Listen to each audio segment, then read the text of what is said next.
ভাবি ডেকে নিয়ে যায় কি দিল? আরে ভাই আর যা দিছে দিছে। তোমার কাছে সিগারেট আছে? এ কি বড় ভাই, তুমি না আমার সুমন্দি লাগো, বয়সে বড়, বইয়ের বড় ভাই, অনেক সম্মান আশা করো আমার কাছ থেকে, আবার সিগারেট চাও কেন? বাইরে থাকলে একটা সিগারেট দে, ঝামেলার মধ্যে আছি, অত কথা বাড়াইস না। একটু আগেই না কইলা বড় ভাই যে আমি কি পুরুষ হয়েছি, পুরুষ বলে খোটা দিলা। তুমি নাকি বীর পুরুষ, বউ নাকি তোমার কথায় উঠে বসে। একটু আগেই তোমার বউটাকে নিয়ে যায় তোমারে কি দিল যে একদম চেঞ্জ হয়ে গেলা। তোমার এত বিশ্বাসী বউ কি ঝামেলা ফেলছে তোমারে? আরে বেটা ঝামেলাটা তো লাগাইছে তোর বউ। আমার বউ যেন তোমার কি লাগে? আমার আমার বোন লাগে। ওইটাই তোমার বোন, আমার খালাতো বউ। আমার জীবনের যে ঝামেলা লাগাইছে এই পেঁচ আমি ছুটে দিয়ে পারতেছি না, অথচ ভাই দেখো আমার অফিসের ছুটি শেষ হয়ে যাচ্ছে।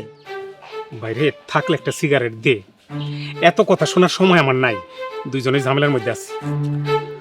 বুঝলা বলো লেটে। আচ্ছা ভাই আর একটা কথা বলো তো, তোমার বোন রে কি জন্মের পর থেকে খাঁচার মধ্যে আটকায় রাখছিলা? কারোর সাথে মেলামেশা করতে দাও নাই, কোনো ছেলের সাথে কথা বলতে দাও নাই? মিতু মিতু আমাদের একমাত্র আদরের বোন, ওর দিকে কেউ তাকাইলে তার চোখ উপড়ে নিতাম, কেউ কথা বলবে তো দূরের কথা। এইখানেই তো সর্বনষ্ট হয়েছে ভাই। যদি কথা বলতে দিতা তোমরা সবাই মিলে, তাহলে আজকের এই প্রবলেমগুলো হইতো না। এই মোমেন, তোর বউ এসব কি শুরু করছে? আমার কি শুরু করছে আব্বা? কি শুরু করছে? হ্যাঁ, আমাদের নাকি সবার চরিত্র খারাপ। এই, তুই বলে কোন মাইয়ার হাত ধইরা ঘুরে বেড়াস, প্রেম করস? সবার নামে মামলা করব, সবার জেলে ভাত খাওয়া ছাড়বো। এত দূর গড়াইছে ঘটনা? জেলের ভাত বোধ হয় কপালে আছে আব্বা। আমি আসলাম বোনের সংসার টিকাইতে, এখন দিয়ে আমার সংসার নিয়ে টানাটানি আব্বা। তুই তোর বউরে নিয়ে বিদায় হ, আমার আমার মত থাকতে দে। আব্বা এইটা কি বলেন আপনি? এই বাড়িতে সমস্যা শুরু হয়েছে, এই বাড়িতেই সমস্যা শেষ করতে হবে, না হলে তো ভাইয়ের সংসারটাই টিকবে না। ভাই চলো তোমার সাথে। কোথায় যাবো? কোথায় যাবা মানে? তোমার বউ মানে আমার ভাবি, ভাবির আগে বুঝাইতে হবে। ভাবি যদি উল্টাপাল্টা বোঝে তাহলে আমার বউরে বুঝাবে কে? আর তোমার সংসারও কিন্তু টিকবে না। চলো চলো তাড়াতাড়ি চলো, আগে ভাবিরে বুঝাই।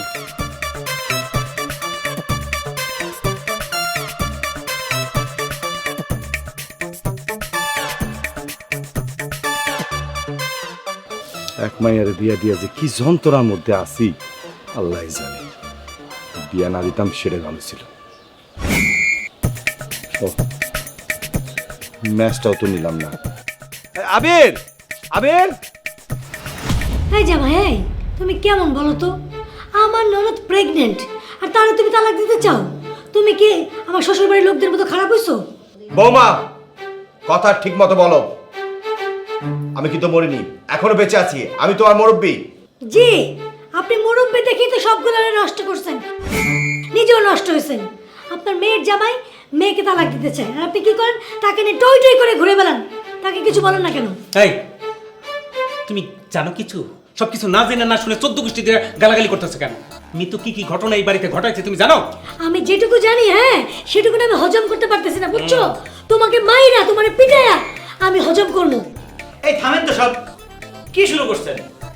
মমিন ভাই আপনি পারেন একটু বাইরান তো, আমি ভাবির সাথে কথা বলতেছি। যান। আবার মর্দ পুরুষ চলে গেল। ভাবি বিয়ে দিয়ে তো তোমরা ঢাকায় চলে গেলা, আমি আমার বউ নিয়ে বাড়িতে গেলাম। আমার বাড়িতে কি কি হয়েছে একটু শোনো, তারপরে তোমার যা মন্তব্য হয় সেটা কইরো। আপনি দরজা বন্ধ করতেছেন কেন? আরে বাসর ঘরে ঢুকছি, দরজা বন্ধ করবো না তো কি করবো? বাসর ঘরে ঢুকলে দরজা লাগাতে হয়, এটা কোথায় লেখা আছে? পাগলামি করো না তো, চলো। খবরদার আমার টাচ করবেন না, টাচ করলে কিন্তু আমি শহরে ডাকবো। আপনার ছেলে আমার সাথে কি করছে জানেন? একটু আগে ঘরের মধ্যে আমার হাত চেপে ধরছে। আরো কি করছে জানেন? এই high high high high high, এই আপনি কি করছেন? আপনি আমার সর্বনাশ করে ফেলছেন।